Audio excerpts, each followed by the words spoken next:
The following episode of the Maui Chamber of Commerce's Business Matters was originally broadcast on January 10th, 2023.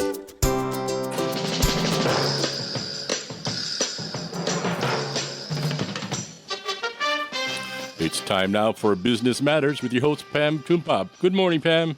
Hey, Gary, good morning. Happy New Year again to you and to all of our listeners. It's always so great to be on KAOI.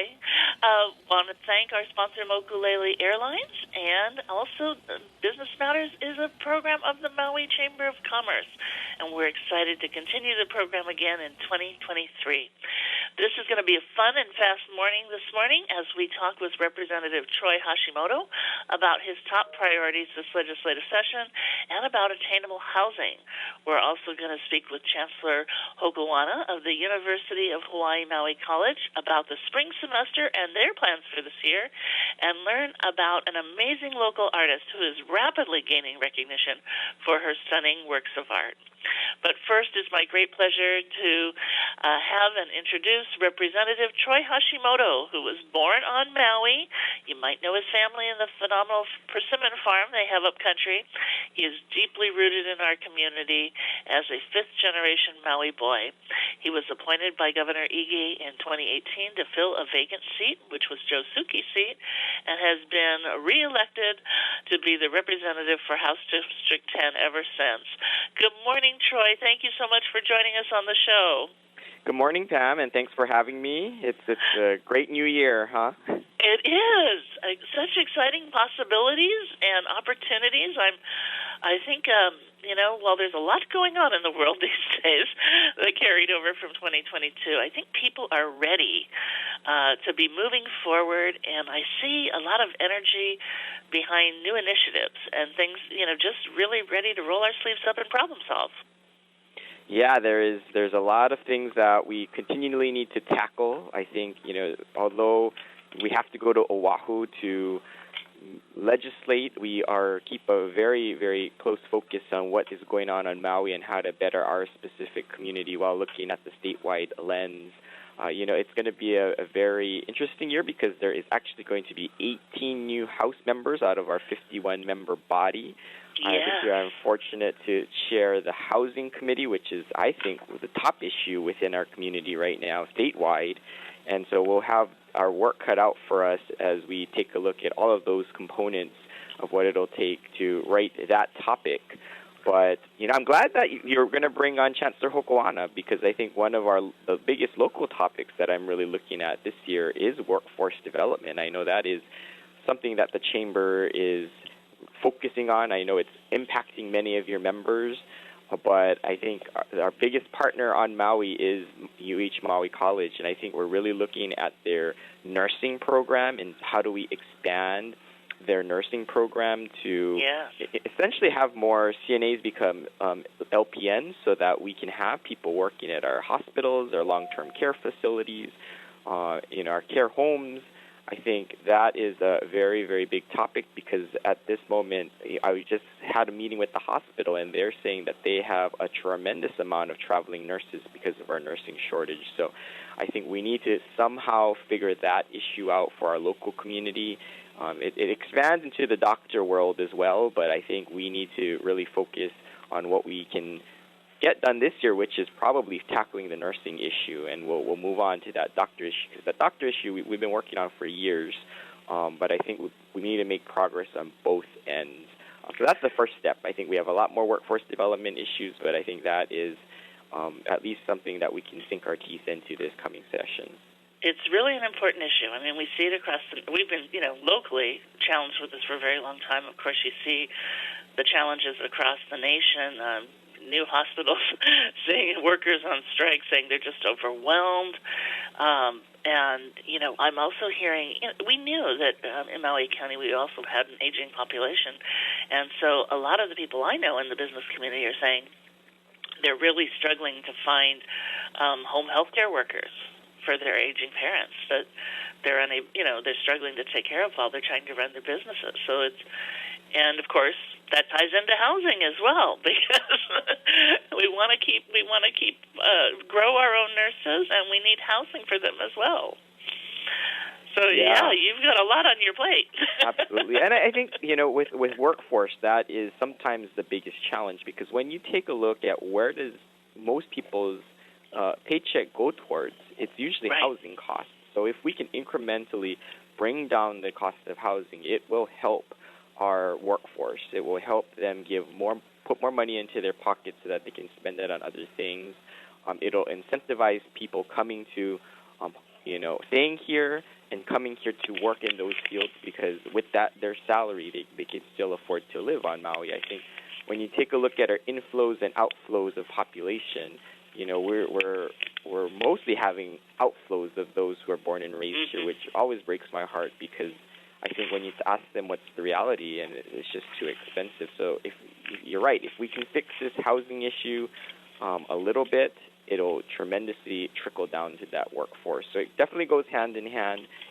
Maui College will be a big partner in all this, because they'll take care of the educational component. Yes. But we have some big job. housing issues. Yeah. Yeah, and we will definitely be talking workforce development with Louis. Yeah, we're very excited to have him on. Yeah, so with of course, you're chairing housing, but what do you see overall, as we're kind of talking about workforce development and nursing and some of these other things, what do you see as the top priorities for the 2023 legislative session?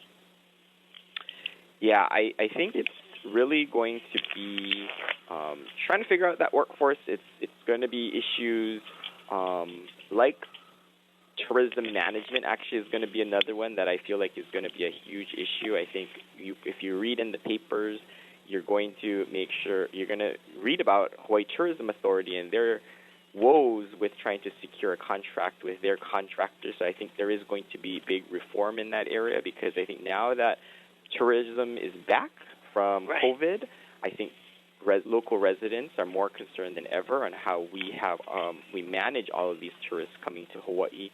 And I think a lot of us were a bit disappointed on how the Tourism Authority was handling some of their contracting, and so I think we will be trying to figure out a really strong pathway forward on how we can have a strong management aspect of tourism while also promoting it, because at the same time, you never know when a downturn may occur, and we need to make sure that our biggest industry in Hawaii is vibrant when we need it the most.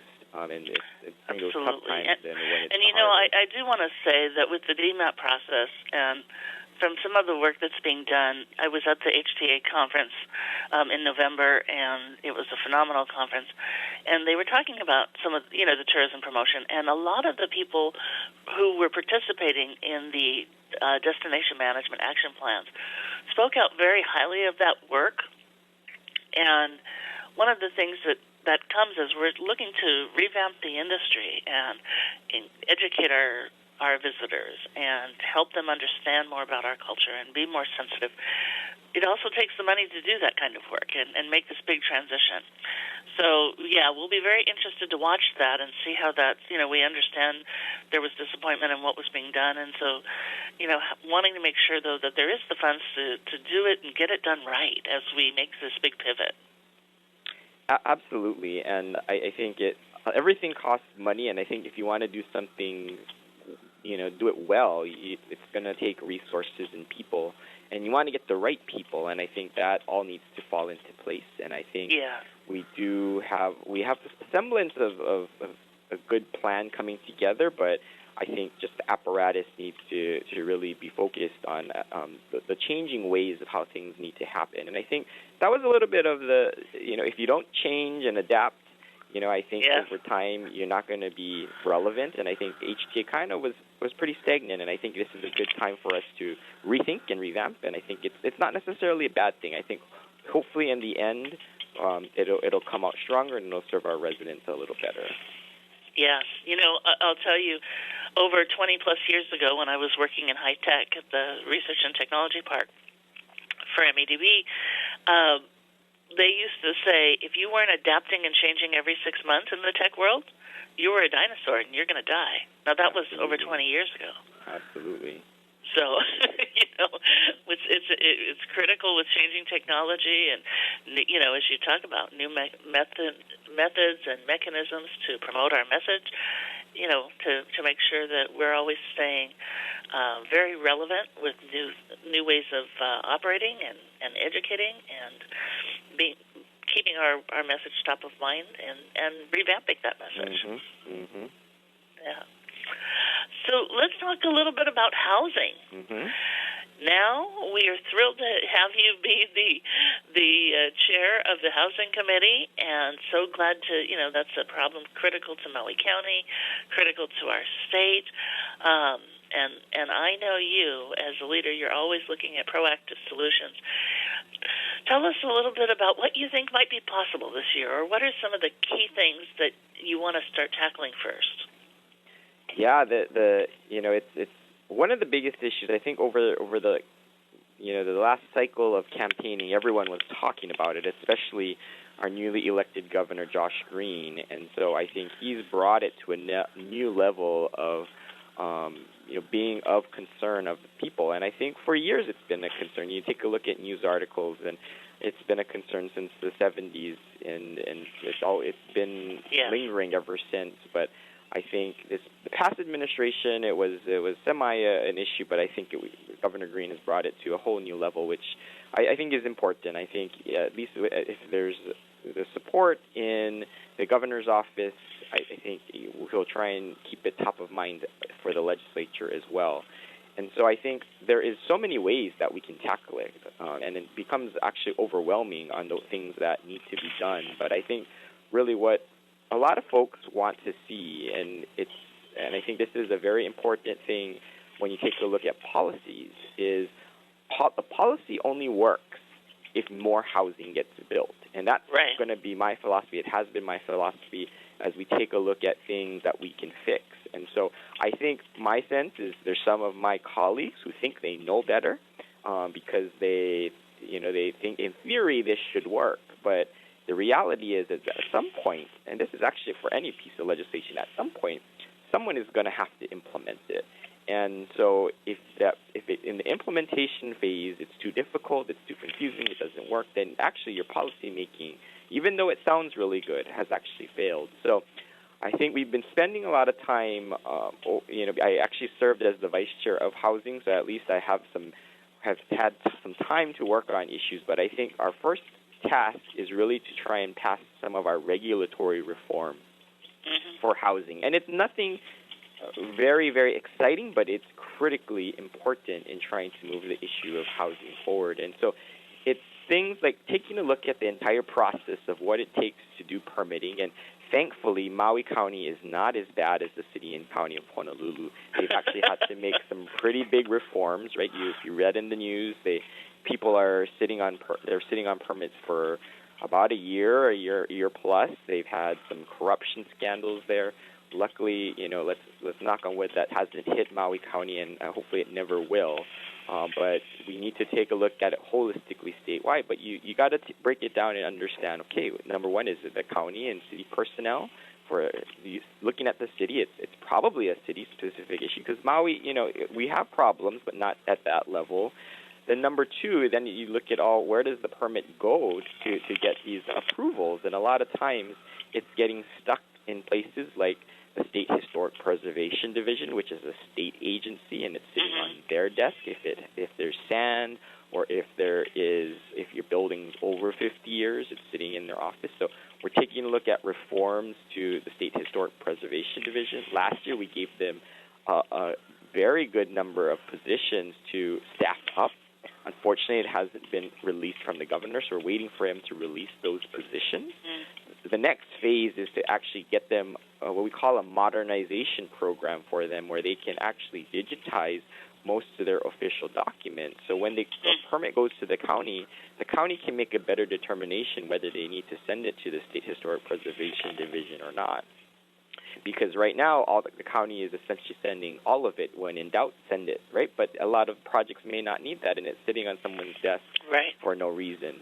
So that's, SHPD is going to be a very important reform. We're going to look at the Building Code Council. Right now, you're supposed to adopt the building code. The National Building Code is supposed to be adopted in each of the counties every 2 years. But at the state level, there's no support to help the counties adopt the new building code. and the counties are just lagging behind because they're run by essentially the county personnel for a state mandate. So we want to reform that, either to change that with supportive staff or to make it a little longer before the counties have to adapt to new code. And that will help architects and engineers know which code they're actually using, and it's not continually changing. And it's other things like making sure that the State Water Commission is operating smoothly, because they're also holding up water permits. There is financing reforms that need to take place with low-income housing tax credits. Right now, we're hit the cap every single year, so that stops any project 60% and below of area median income, and so we need to reform that so that our funds, our capped funds, which is about $380 million in private activity bonds, can be used all for housing, for low-income housing tax credits, because we're actually not using all of that private activity bonds for low-income housing tax credit and losing out on some lower-income housing. So taking a look at those regulatory reforms first. That's first and foremost, and making sure we push those forward. So those will all be bills of ours that we're pushing. Well, you said that wasn't necessarily very exciting, but I just want you to know that as I'm sitting in my chair, I'm almost salivating listening to all of this, because for those of us who've been working on it, you've just hit all of the top, stress points that we hear. The Chamber's done 2 housing forums over the last 5 years, and in these forums, again, these are the same points that we keep hitting year after year after year. Absolutely. So to know that you're championing these is tremendous. I think anybody listening in housing and development is going to they're cheering in their seats. We hope so, because it's going to take a big push. I know a lot of times when we start to talk about regulatory reform, it does make some uncomfortable, because it's either you like the status quo, or, I think sometimes really the devil is a lot in the details. And I understand that, and that's why we have to really work through a lot of these things to make sure whatever those details end up being, we can all agree upon. So I, too, am not saying it's going to be easy. It's going to take time, but I think we just need to keep the focus, and we have to measure, I think, every single year to make sure that it's working, because if it's not, we have to pivot very quickly to try something else. And there's always different ways of doing things, but you have to know when you need to pivot to try something else. I think the worst thing in the legislature is just doing the same thing and hoping that maybe this is the year that it'll pass. But you gotta just take a lot of the feedback and try and add to it. So that's what we're going to try and do. But I did want to really highlight one big idea for Maui that I'm actually pushing for with the new mayor. Obviously we have a new mayoral administration, and what we're trying to do with state support. And as some may know, if you read in the paper, that we as state legislators, at least the Central Maui delegation, has been really pushing for the development of the Waikapu area near the tropical plantation. Yes. And Mayor Victorino was very instrumental before he left in making sure that agreement was in place, so that the project will continue. So at least that portion, the private portion, or the public-private development with Mike Atherton will move forward. There was a big state investment. We have committed funds to do the needed upgrades for a regional wastewater treatment plant that will help that development get off the ground. The federal government actually awarded a RAISE grant, which is a federal highway program, to give federal dollars for the regional roadway improvements. And the last component is, the developer has committed to donating a portion of the property for a combined elementary and middle school. So that is going to be a very exciting project. But, that is just the private development side. So my big idea and my next push is right across from and right next to this parcel that Mike Atherton and his crew is going to develop. There is actually county-owned property that was intended for a base yard.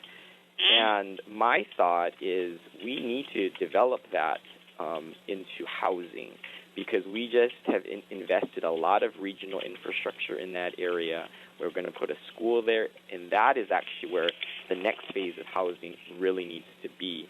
And so what it'll take is it's actually not very easy to do, and we're actually trying to fix this because a lot of it is pre-development costs. A lot of it will have to be, we're going to have to go and get zoning changes, which includes going through the county council and then taking it through the state land use commission.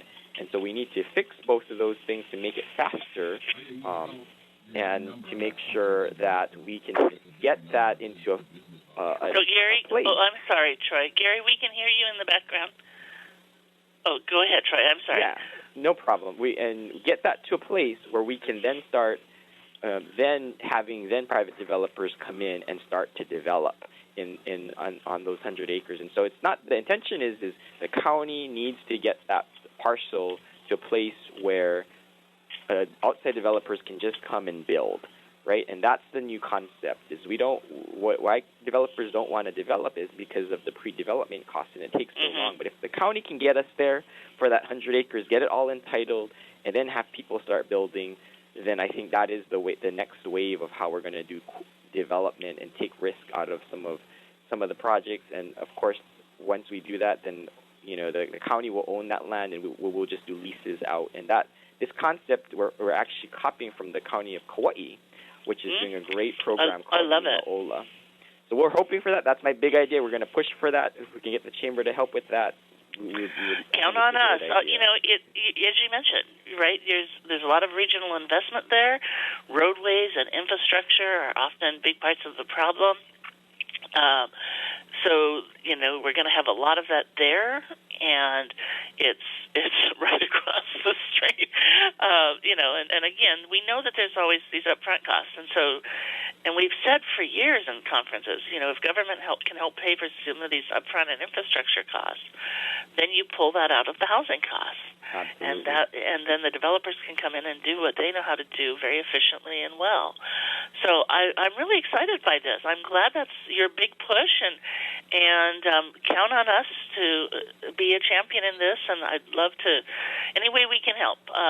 Keep us posted as you speak with the mayor about this. I know housing is his number one thing. It's very important to him, and we're here to be a part of the solution. And under the chamber, we also have the construction industry of Maui, our group that represents that industry, and I'm sure they'd love to be a part of this as well. So we'll make them aware of the project as well. Absolutely. I think it's definitely a partnership. It's state and county having to work together, but I think that is how we will get more housing built, and that's the way we need to move forward. It's a partnership.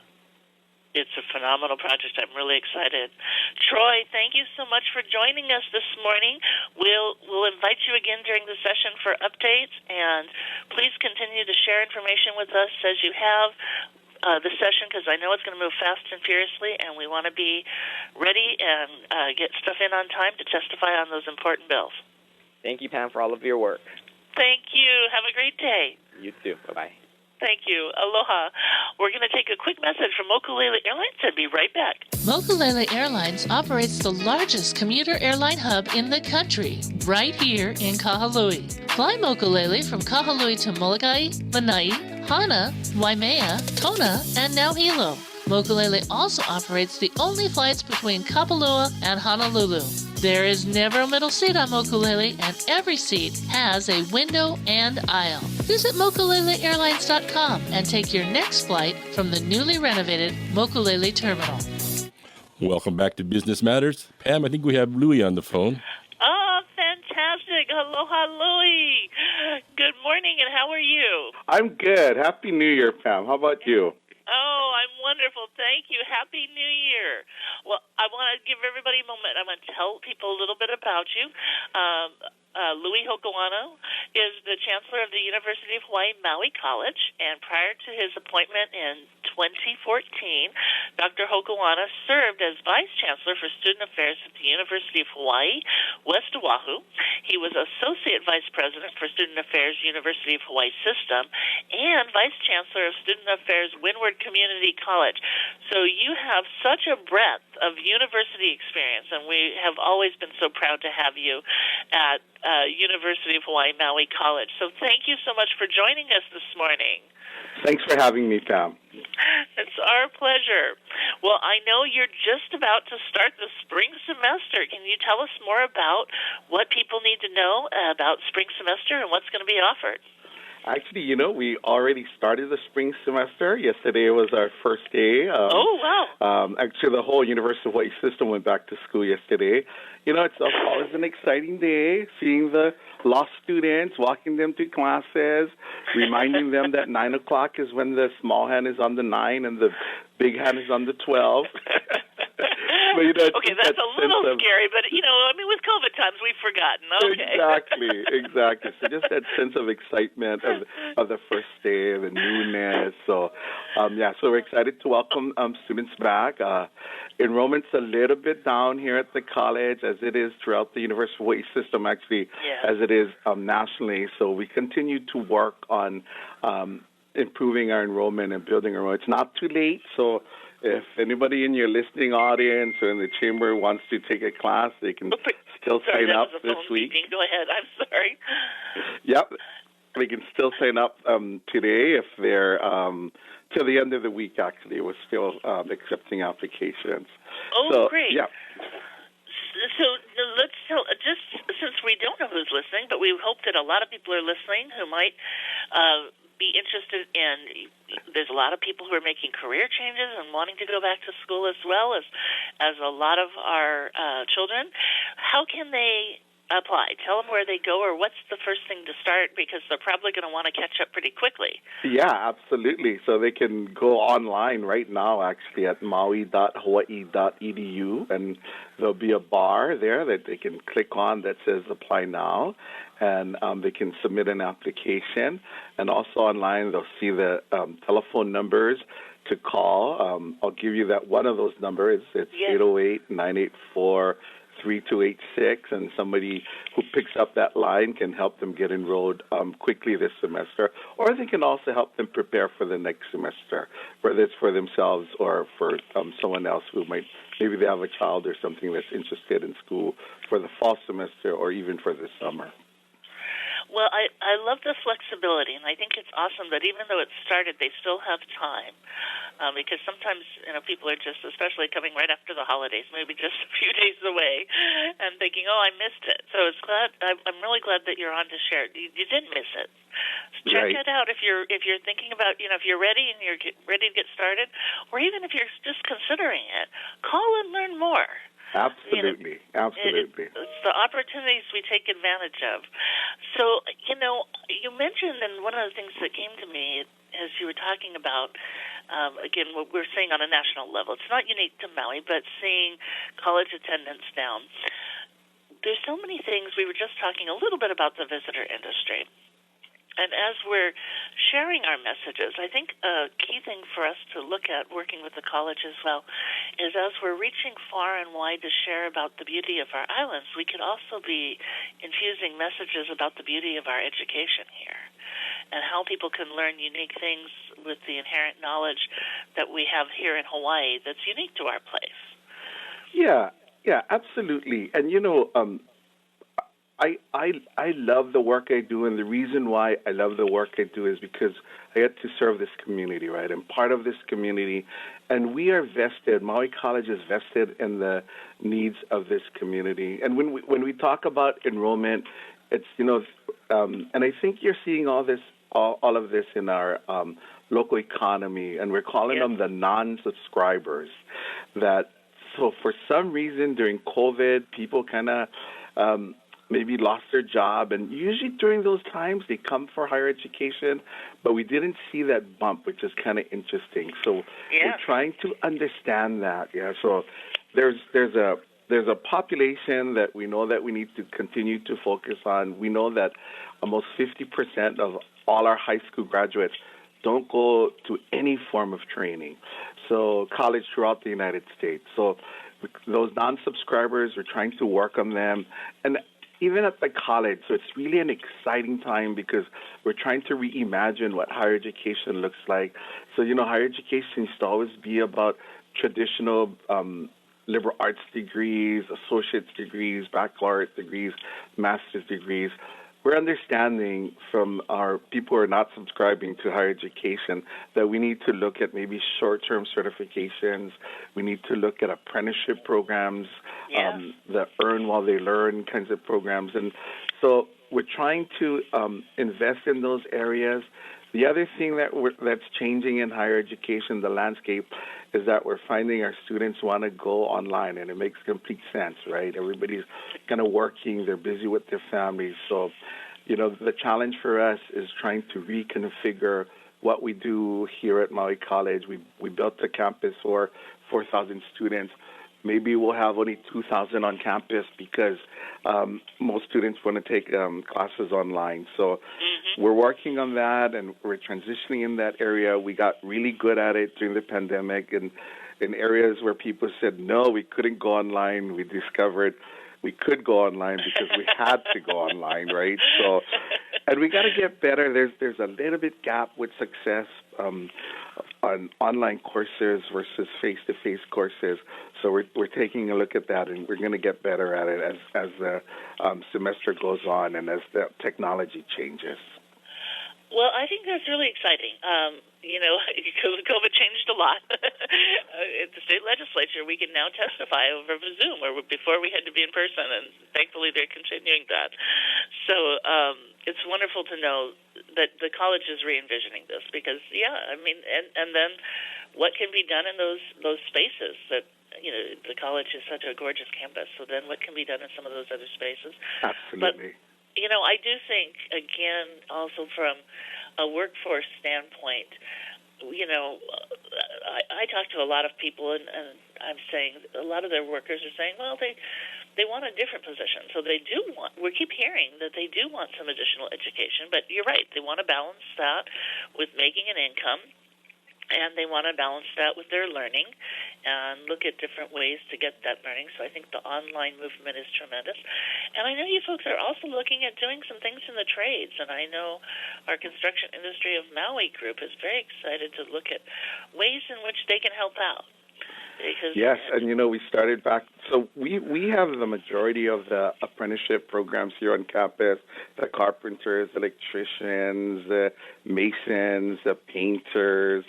All those folks are on campus on Saturday. They actually started last week, Saturday. So we have maybe about 300 students on campus on Saturdays learning the trades.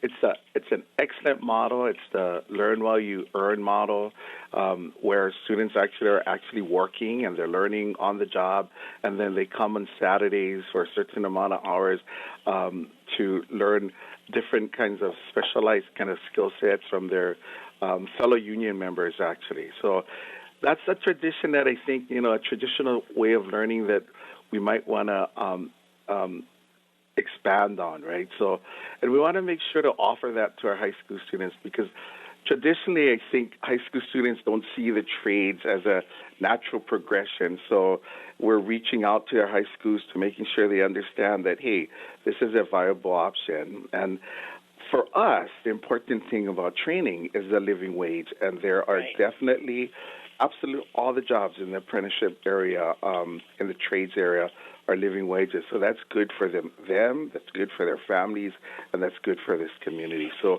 we'll continue to build on that and to work in partnership with the trade unions in order to continue to provide this kind of education to our Maui community. It really is so important, and it really is. It's really important to the continuation and upkeep of these industries because Troy and I were talking a little bit earlier about, the out-migration because, we've got huge housing challenges and high costs in housing, and so we're seeing those who have education and better opportunities on the mainland where they can make more money leaving our islands when we need them here.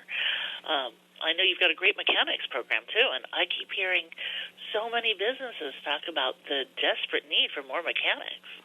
Yeah, it's a continued challenge to keep them here on campus. There are always people walking around trying to poach them, right? I can see see that. I'm telling you, I get a lot of calls on this. By the way, I'm not recommending that. Let them have their education first. But and that's another opportunity for us to look how we work with industry leaders, right, or with people in the industry. Maybe we can create some training programs that actually, if they went to go work for them, they could still come to school outside of maybe when they're working on campus, kind of like that model, that apprenticeship model. So, we continue to look at developing business partnerships with people so that we can improve how we train, right? So we know COVID has taught us, I think, and kind of taught the world that we cannot stay in our traditional mode, because if we do, it's not effective, right? So post-COVID, that's kind of how we intend to reimagine. We envision many more. We already have partnerships with industry, but we imagine way more than what we currently have. So we'll continue to work that, and that's why having support from the chamber is important for us, because we want to continue to develop these relationships with Maui County businesses. Well, we are here, and I was just as you were saying that, I was thinking we need a new session where we have you speak and talk about all these different programs that you're doing in the new year and the re-envisioning with our membership. So we'll talk about that offline, because I can see I'm seeing ways where people can sign up to provide input in different clusters. So I'd love to do a chamber briefing where we bring you in and talk about the different things the college is doing, because, so many stellar programs. Before you came on, Troy and I were also talking about the nursing program. And, that how the state legislature is working to further that program, given the tremendous success and desperate need for more nurses in our workforce. Yeah, and, that's a great example of how we're reimagining how we deliver higher education in partnership, right? We started a program working with Hoshimoto, taking their nurse aides and putting them and delivering the training at Hoshimoto for them to become LPNs. So we've taken that program actually statewide. So it'll allow us to increase the number of nurses throughout the state, but it also creates a pathway from the LPN to the RN and to the BSN, which is the desirable degree that our Maui Health wants. So, we continue to work with our legislative delegation to support the expansion of our current RN program to a BSN program. And we're working collaboratively with UH Manoa to do that. But it is clear that Maui Health System wants the BSNs, and we need to change our degree into that one to be in alignment with Maui Health, and also to continue the nursing pathways from the nurse aide certification to the LPN and to the RN. And we believe we can do all of that right here on Maui.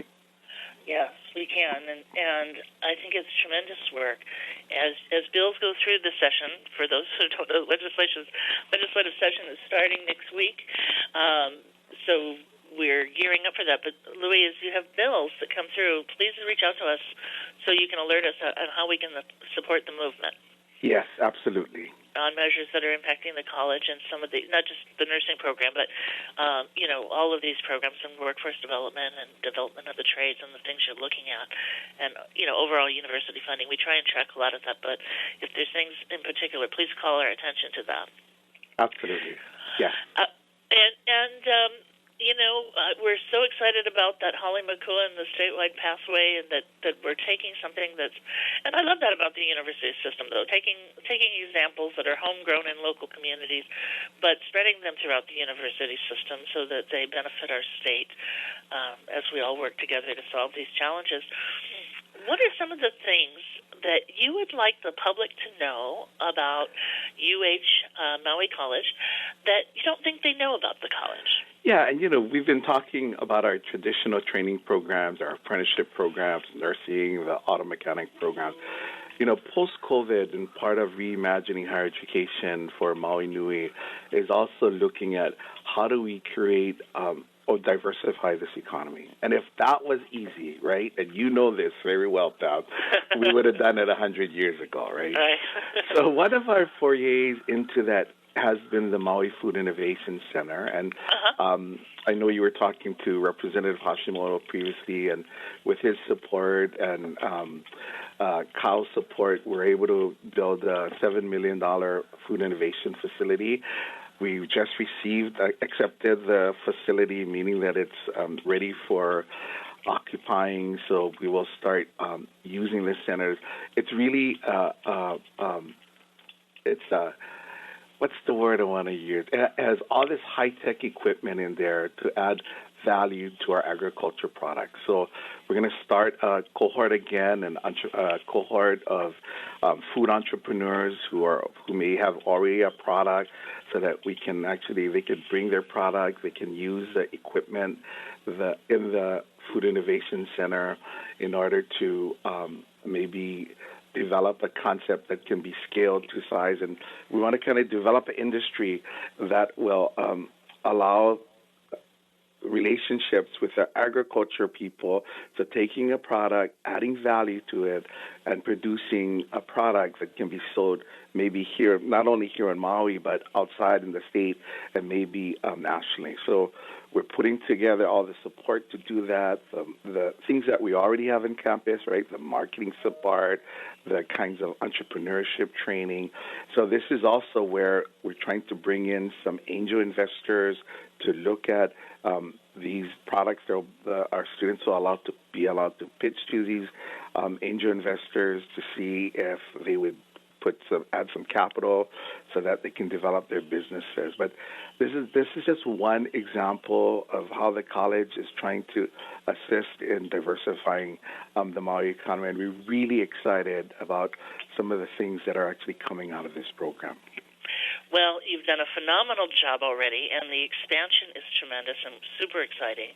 And that was really, it was such a great vision, right? How do we build a new industry, leverage the visitor industry who fall in love with Hawaii products, create delicious food products for them to enjoy and also take back home, as well as support the local community.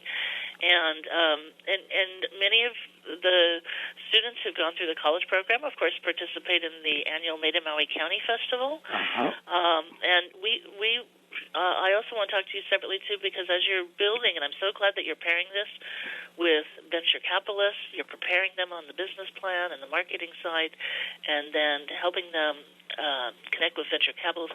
Another thing that we're working on through the Made in Maui County Festival is also new opportunities to expand our relationship with buyers across the nation and in Japan. And so leverage our network to get products in those areas as well. So very exciting. Well, Louis, I have loved having you on the show today. Thank you so much for joining us. Thank you so much for having me, and I appreciate all the good work that the Chamber has been doing for this community. Bless you. Thank you for all the great work that you've been doing. And I'm gonna ask Amber to try and set up some time for us so that we can talk about this idea of sharing with the broader chamber audience. Absolutely. We'll have you over at the cafeteria, the students start serving some meals on Wednesday. Tomorrow. Oh, my God. That's tomorrow. That's tomorrow. Fantastic. Well, you have a wonderful Maui day, and thank you for all you do. Aloha. Aloha.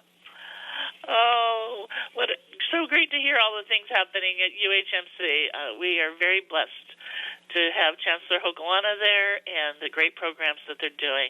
I'm always excited by their work and how they're helping to educate both adults and our youth, as well as put programs in place to diversify our economy. But speaking of diversification and small businesses growing, we have Tioni, Tioni Acain is a local artist who does art by Tioni.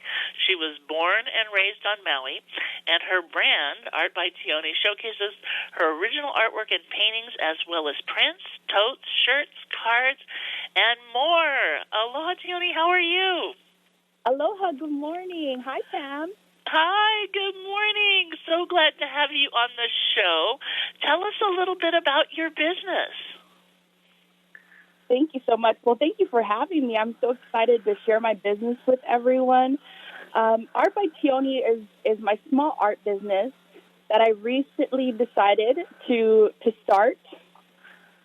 We moved forward from a corporate world in July of last year, and I just really wanted to share my love for art with others. So last year I participated in 3 pop-up events, one being the Made in Maui, and selling all my original acrylic paintings, like you shared. But everything that I put on a canvas is Maui inspired. Being that I'm born and raised here on the beautiful island of Maui, people and places here just inspire me, inspire my paintings, and I love when people can share their own stories with me of what I painted and find that connection.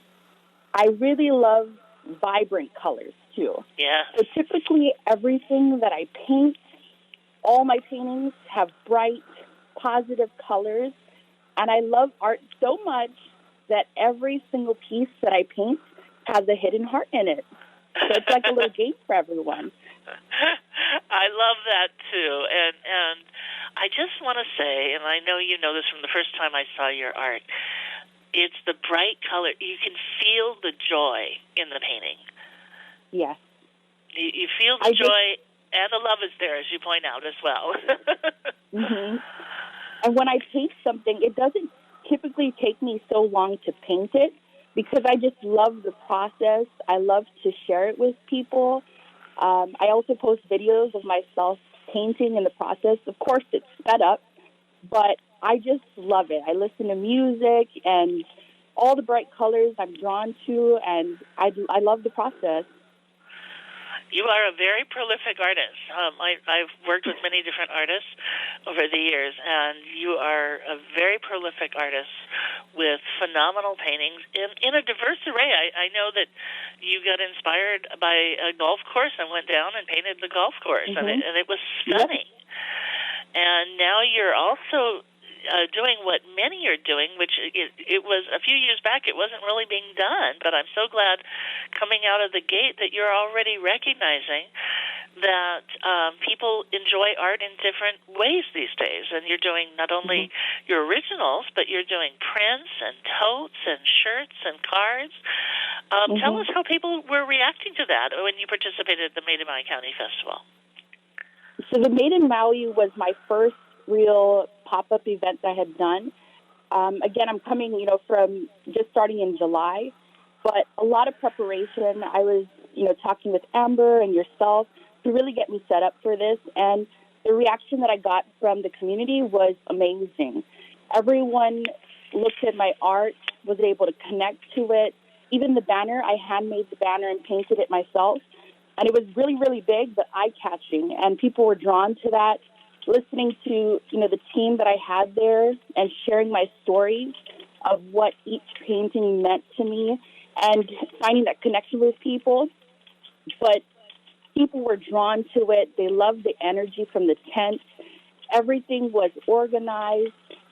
We also won first place for best tent, so that was huge reward. Yes, which I'm so proud of you because it was your first year. Thank you. And you came in and won first place.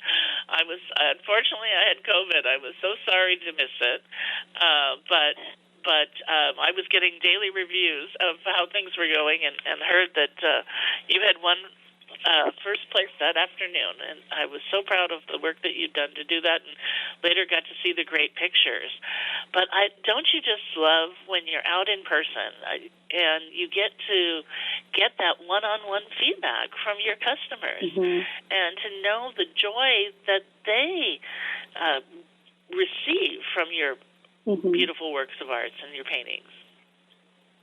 Yes, to be there personally and to be able to talk to people, right, and connect with them, hear their stories, and just see them in person be so excited to see someone paint something and just admire your painting, just the compliments of, this is so beautiful.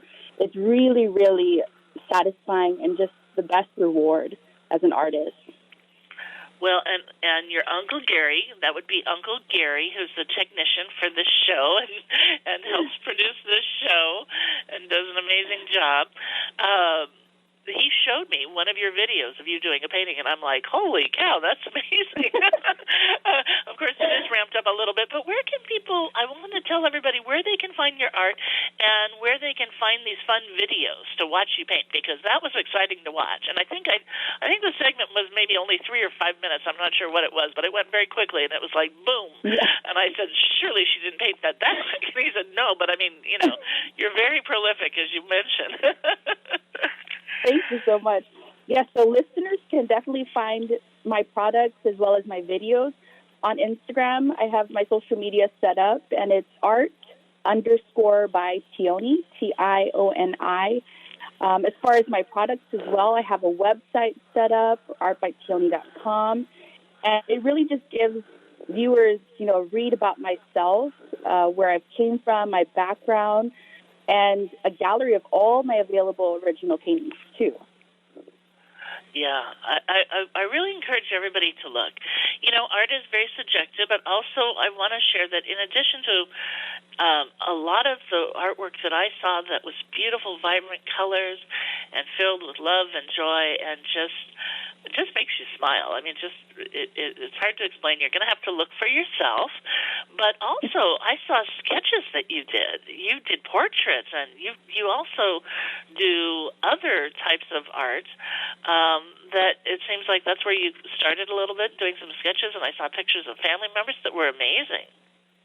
Thank you. I started with sketches. I always joke and I tell people that they say, "How long have you done art?" And I say, "I was born doing art, right?" But I've always done art, and I've always sketched. I loved having just a pencil or pen to paper, but painting I actually didn't learn until high school when I took my art class with Miss Janet Sato, and I learned painting from Kurt Kurokawa. It was just a one-day thing, but just something in me sparked. Wow. And, it's never too late to start doing what you love. Yeah. Hey, Pam, we're down to about 1 minute. All right. Well, Tioni, tell everybody again where they can find you on the website.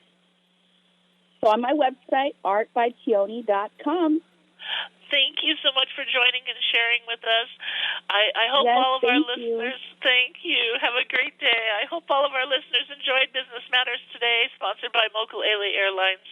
I'm Pamela Timbot, President of the Chamber, wishing you blessings and best wishes for a beautiful Maui day and a Happy New Year. Aloha.